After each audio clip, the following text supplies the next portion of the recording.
Bonjour, c'est Gilles du site boursicoté.com. Voici l'analyse technique des principales paires de devises du marché Forex ainsi que l'analyse de l'or et du pétrole pour les matières premières. Nous sommes aujourd'hui le vendredi 12 avril 2013. Nous commençons tout de suite avec l'euro-dollar. Donc l'euro-dollar qui confirme ici son affaiblissement puisque après avoir marqué un nouveau plus haut, et bien finalement on revient ici sur cette zone des 1,3043, chercher une zone de support. Donc on voit bien que la dynamique semble être perdue. On avait pourtant validé une cassure des 1,3076, mais actuellement, eh bien, il semblerait que la tendance marque le pas. Alors si l'on trace les retracements de Fibonacci, nous pouvons nous apercevoir que cette zone correspond peu ou prou à la zone des 23,6%, qui correspond donc à la limite de consolidation. Ça tombe bien puisque ça correspond aussi au précédent point bas significatif, et donc on a commencé à attaquer ce point bas, mais là on est dans l'épaisseur du trait, donc on ne validera pas pour l'instant une cassure de ce point bas. Donc tant que nous n'avons pas ici de cassure un peu plus marqué ici des 1,3046, nous ne sommes pas en phase de consolidation. Au cas où nous viendrions à casser cette zone, l'objectif se situerait à 1,2989 qui se trouve être ici la zone des 38,2%. Donc pour l'instant, après cette belle phase de hausse qui nous a permis donc de casser ici la résistance baissière de tendance moyen-long terme, eh bien nous sommes toujours sur une phase haussière malgré ici une forme d'affaiblissement de la tendance haussière.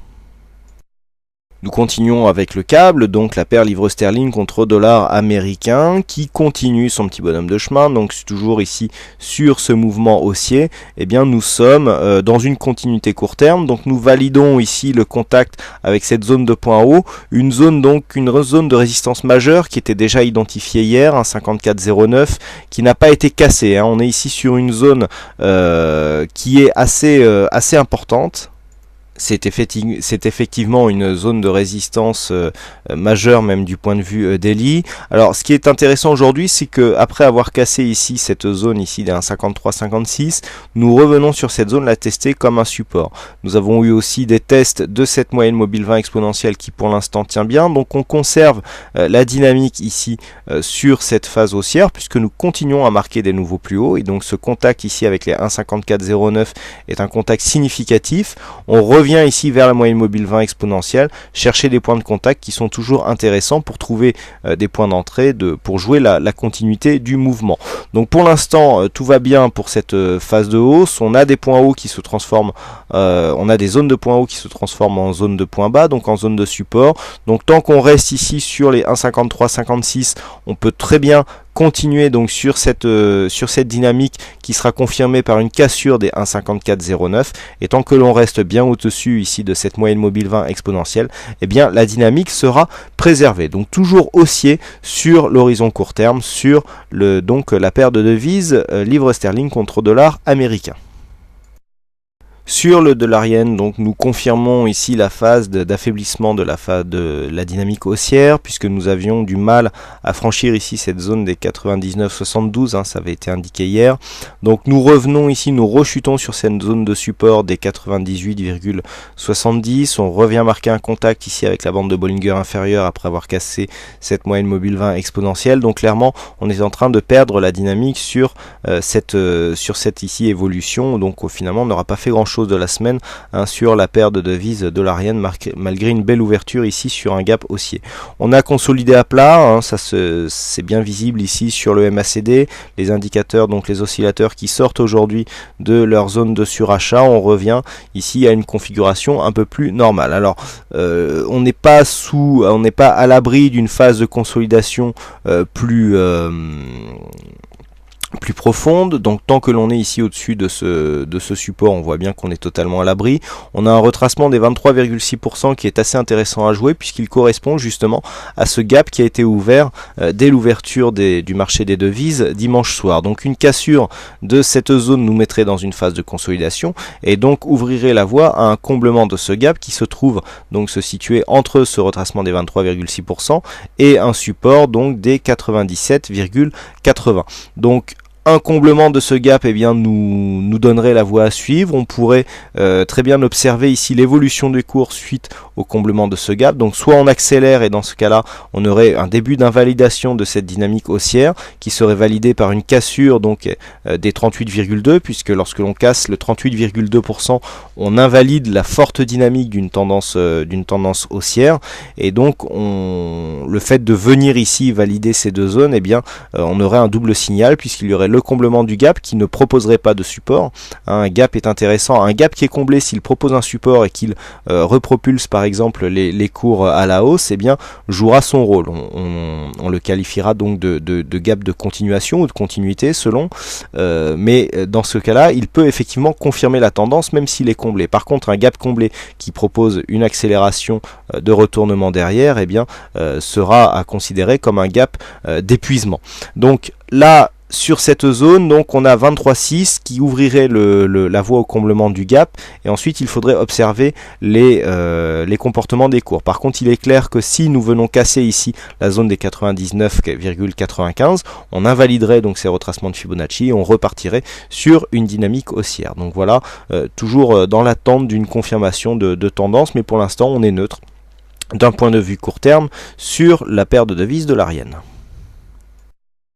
Nous passons maintenant aux matières premières et nous commençons par l'or. Donc l'or sur lequel nous avons assisté à un gros dévissage, puisque nous étions en début de semaine ici aux alentours des 1580 dollars l'once. Et puis hier on a commencé à valider un nouveau signal baissier. Donc je vous avais indiqué ici le contact avec cette bande de Bollinger inférieure. On commençait à revenir vers la moyenne mobile 20 exponentielle, mais on n'a même pas eu de contact avec cette moyenne mobile et on a tout cassé. Donc j'avais donné un objectif à 1550. Dans un premier temps, voir si on cassait ici les 1534, mais on a descendu bien plus bas. On a un petit peu, personne ne s'attendait à ce qu'il y ait une chute aussi brutale du métal jaune, et donc on confirme la continuité de cette tendance, donc qui se place sous la résistance, puisque nous avions eu de multiples tests ici le mois dernier. On s'était approché de cette zone, on avait dit qu'on était quasiment dans l'épaisseur du trait. Et bien là on confirme donc la continuité de la tendance par l'inscription d'un nouveau plus bas donc sur cette tendance baissière et qui confirme en fait l'évolution de la tendance moyen long terme. Donc sur cette phase, on est clairement en exagération. On vient ici marquer un doji en croix inversée hors bol. Donc là, c'est un signe de forte exagération. Alors je vous dis souvent, pour ceux qui suivent donc ces analyses, qui les regardent régulièrement, que les indicateurs d'exagération ne s'appliquent pas forcément à l'or. Alors là, c'est bien visible. On a un début de phase d'exagération qui se situe à peu près à 1520. On est venu marquer ici un point bas quasiment à 1490, on est à 1492,40, donc vous sentez bien qu'on n'a pas du tout réintégré ici la zone blanche. Donc certains me demandent pourquoi je ne diffuse pas cet indicateur. Ben voilà, c'est une raison. On est encore sur des phases où malgré un dépassement, on ne revient pas tout de suite, et donc si on prend ici un signal de retour donc pour sortir de la phase d'exagération et que l'on peut supporter un drawdown entre 1520 et 1490, l'or est un produit à fort effet de levier. Vous vous rendez bien compte qu'il faut avoir un money management qui est très qui permet donc de supporter un tel drawdown, ce qui implique d'avoir des expositions très faibles.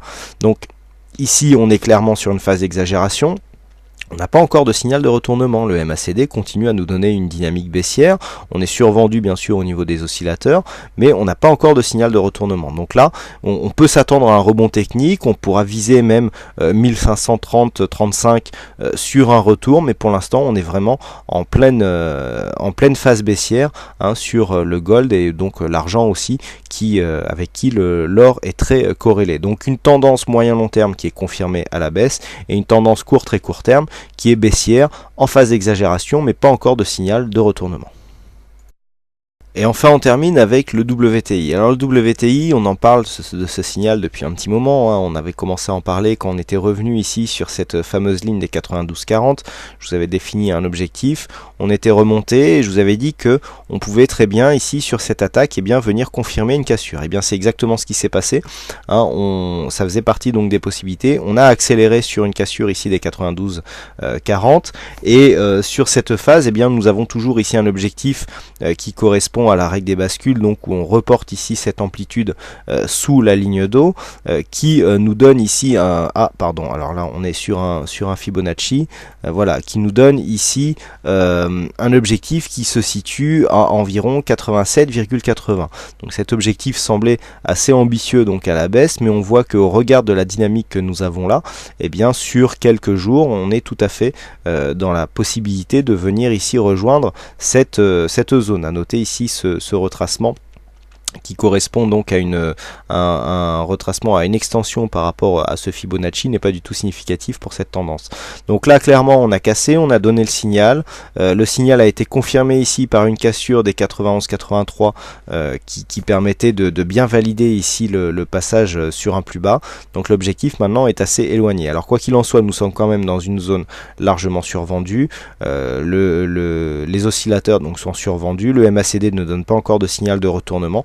On est comme pour l'or dans une phase d'exagération, donc on attend ici un retournement pour pouvoir jouer un pullback, pourquoi pas. Alors pour ceux qui n'ont pas pris de signal, on peut attendre un pullback, voire un retour ici sur les 92,40. Si le signal part directement, et bien tant pis, c'est assez rare que des signaux de cassure partent avec une telle violence, et donc pour un ou deux signaux manqués tels que celui-ci, vous arriverez à en attraper bien d'autres, des meilleurs, qui sécuriseront un peu mieux vos trades. Donc clairement, au niveau de la tendance, le biais reste baissier, ça on le savait, puisque cette phase ici haussière avait été invalidée, on avait eu du mal à passer des points hauts significatifs, on avait cassé cette moyenne mobile 20 exponentielle, on avait attaqué la bande de Bollinger inférieure, donc clairement on repasse dans un biais bien baissier, avec donc comme premier objectif donc cassure de cette zone des 90-15 et ralliement de l'objectif tel qu'il est défini ici par le segment qui n'est qu'un report de l'amplitude que nous avons ici au-dessus de cette ligne médiane des 92,40.